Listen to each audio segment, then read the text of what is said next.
Hi everyone, it's Jonathan here, founder of Driving Academy. In today's video, we're going to be talking about are truck stops terrible places to be?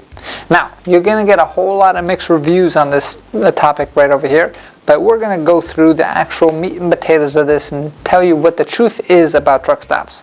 So truck stops are, if you don't know what they are what they sound like. It's places where trucks actually stop on the highway. Because if you think about it, trucks can't just keep running 24/7. They actually have to stop, pull over, and take a nap or go to the bathroom or go get some food. And that's what truck stops were designed for, right? So in a truck stop, you're going to have a few different things that can come into practice. One is going to be truck parking. Two is going to be fueling. Three is going to be some type of facilities like food or bathrooms or anything like that, right? So those are going to be the main three things that you're going to worry about in a truck stop itself. Now, when it comes to are truck stops good or truck stops bad, that all depends on your perspective and how well you plan. So the one thing that you do have to understand about truck stops are, depending on what part of the country that you're in, they can get pretty busy with truck drivers, which means parking can be very tough to actually find if you're there too late. So when you are planning out your day, make sure that you do understand truck stops start filling up 5, 6, 7 o'clock at night. By 8 or 9 o'clock at night, most of the spots are already fully taken, which means that you might not have any spot to pull in and pull over for the night itself. That being said, you do have to make sure that you are planning correctly. So some drivers, in order to counterbalance this, is that they'll switch their driving shifts. So they'll start driving at night and start parking during the day when the truck stops are less busy and less traffic moving forward. But you do have to understand, during the day, a lot more noise because there's a lot more activity on the street itself, right?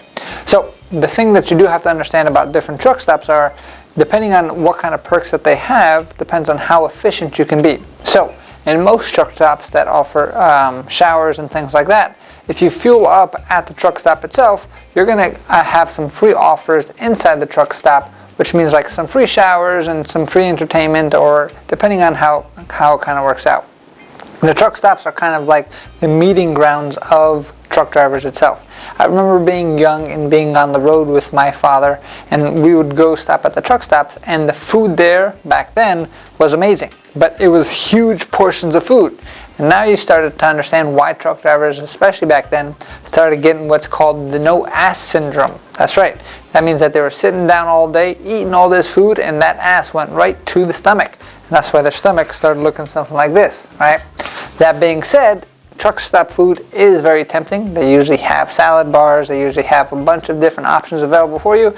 But make sure you don't stuff your face with it, because you're going to be sitting down all day. Your brain's going to be working driving, but your body is not going to be exercising. So you definitely want to take care of your body. When it comes to showers, make sure that you bring slippers, because depending on where it is, what kind of quality of truck stop, depends on how nasty or how clean the actual facilities are. So make sure you don't play victim, and make sure you be fully prepared. Now, one thing I do want to make sure that you're aware of is something called a lot lizard. So lot lizards are very famous in truck stops, and it's probably not what you think. When you're actually thinking lot lizard, you might be thinking about that green guy that sells car insurance. But in this case, it's something completely different that they're trying to sell. Lot lizard is another name for like a truck stop prostitute. Most of the time they don't look too good, and it's really for desperate truck drivers, and you can actually get in trouble if you get caught. Just like anything else, prostitution is illegal. But if you ever hear the term lot lizard, now you know what that actually means, right? So that's a cool fun fact. All in all, truck stops are a necessary thing that truck drivers must go through when it comes to fueling up, when it comes to resting, when it comes to fueling up their own body with food. But you make sure that you have to plan correctly. And just like any other business, there's good ones and there's bad ones. A truck stop is run just like a normal business is, owned by a company, not by the government. So you would now start seeing, hey, which ones are the more busy ones, which ones can you stop at more? And all of this can be avoided if you just do some planning ahead of time. I hope this helped you out, and I hope to see you on the road to freedom very soon.